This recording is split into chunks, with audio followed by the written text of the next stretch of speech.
Welcome to Uncommon Knowledge. I'm Peter Robinson. By the way, be sure to join us on Facebook at facebook.com/UNC Knowledge. Facebook.com/UNC Knowledge.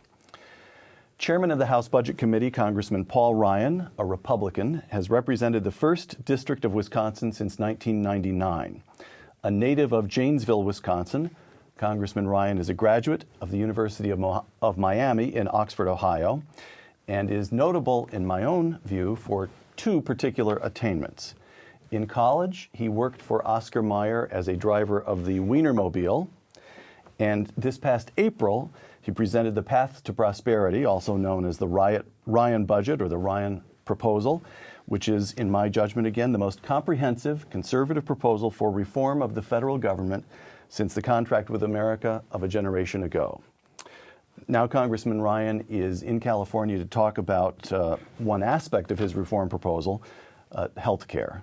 Congressman Ryan, welcome to California. Hey, great to be here. Thanks for having me, Peter. Segment 1, Paul Ryan on Barack Obama. On February 25th, President Obama held a health care summit at Blair House across the street from the White House. You spoke up. Take just a moment.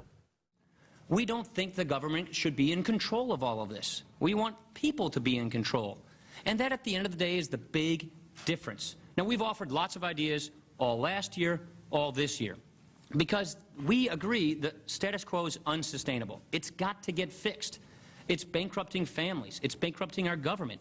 It's hurting families with pre-existing conditions. We all want to fix this, but we don't think that this is the answer to the solution. And all of the analysis we get proves that point. Now, I'll just simply say this, and I respectfully disagree with the Vice President about what the American people are or are not saying, or whether we're qualified to speak on their behalf. So, we are all representatives of the American people. We all do town hall meetings. We all talk to our constituents. And I've got to tell you, the American people are engaged.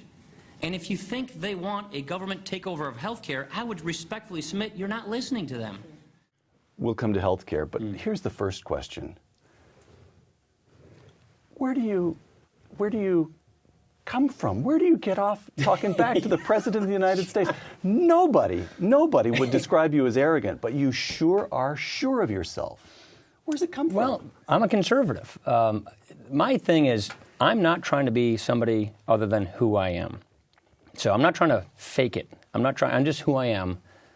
And it was very clear to me at that moment in that room, we were there for 6 or 7 hours, that what they were trying to do was sort of muddle the differences, sort of haze the moment and make it as if we just have subtle differences. That wasn't the case. We had sharp differences between our approaches to government, healthcare in particular, and I just wanted to basically enunciate that. And obviously, I don't think the president enjoyed listening to what I was saying. He did not look happy. No, when he was straight across the reaction shot. He did not look happy. So he didn't enjoy that. But look, these are co-equal branches of government. He's not the king. He's the president. He's elected just like the rest of us. So, I just, from an institutional, constitutional standpoint, I don't worry or fear that someone is higher. We're all representatives of the people. We're in co-equal branches of government. So I just wanted to pass on to him what people were telling me that I represent. Okay. You said in the clip that we just saw, I'm quoting you, we agree that the status quo, talking about the status quo in healthcare, is unsustainable. The United States spends 17% of its GDP on healthcare. The next nearest country, Switzerland, spends 11%. Right. Not even close to us, the next nearest country. And costs are rising faster than inflation. So, President Obama says, here's Obamacare. Everybody gets health insurance. We're going to cover everybody, and we'll put in some regulation to hold down the costs. What's wrong with that? Well, he could learn from the Swiss, actually. They have a private system. What he wants to do is erect a government-run system. And so rather than going straight toward a single-payer system, which is what he has always acknowledged he was for, single-payer would be the government. A socialized medicine system, right. A government-run system. This is sort of a two-step approach to it. And so what at the end of the day you're going to get out of this kind of a system are basically, 5 or 6 really large insurance companies who are like public utilities, who are de facto run by the government, giving you different shades of the same color of insurance. And that just doesn't work. So it's sort of a fatal conceit, which is we've seen these ideas practiced around the country. It's this notion, and it's sort of the heart of progressivism, which is We in Congress will pass a vague law, and then we'll delegate all the power and the authority to these bureaucrats at the federal government who will micromanage these affairs of our lives. Health care. It doesn't work. That is where the president's law takes us. And I, for one, would like to prevent this from happening versus watch this get rolled into law and see the system collapse. I have no doubt in my mind that this will collapse the quality and the cost of our healthcare system. And so I'd rather prevent that from happening versus trying to clean up the mess after all the collateral damage has occurred. You don't want to pick and choose Obamacare. You want repeal? Absolutely.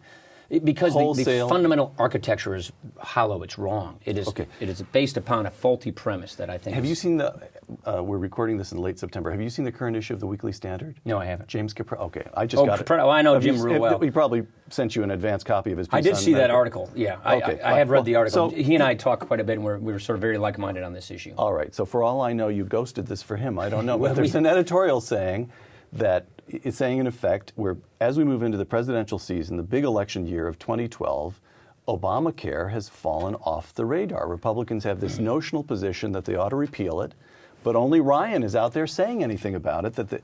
So he says that, I'm quoting now from the lead editorial in the Weekly Standard, that the House should right away begin, quote, bringing up repeal provisions one by one, beginning with the individual mandate. What do you think? I think it's a great idea. I think we have to wait till next year because we have, I won't get into the minutia of scheduling in Congress, but this is clearly something we should be doing next year. Look, this election, this is going to be the most important election in our generation. I know that's a cliche people keep saying. This time is different, and healthcare is the center of it all. You cannot address this country's fiscal and economic problems unless you address healthcare. And so the president has put down his marker. He has made his law. And that law is going to dramatically transform America, just like the president said he aspired to do. And so this is going to be a huge issue next year. It's just a matter of time before this comes up. They now want to keep going with Medicare, which we have learned doesn't work, and we can confront this and we can champion this and beat this. It's really a question of who do you want to be in charge of healthcare, you or the government bureaucrats? That's really the big difference at the end of the day. Can I just briefly, when Obamacare was enacted into law, you were then in the minority. You and Minority Leader Boehner and Eric Cantor held the Republican caucus together, and it didn't get a single vote. How hard was it to hold your Republicans together? It was hard because there was a lot of political pressure from the bully pulpit and the president and from different constituencies to vote for this. It was basically people saying healthcare's a big problem, just vote for this fix. Even if you think it's flawed, vote for it. So it was difficult because a lot of members wanted to be seen as doing something. And so we had to articulate alternatives. We had to articulate why this was so fundamentally flawed. And when we dug into the guts of this law, which is a massive new law, it wasn't that difficult to explain and demonstrate to the country and to our members that this is really a deeply flawed piece of legislation. So it wasn't, at the end of the day, all that difficult, but it took us a little while to get there.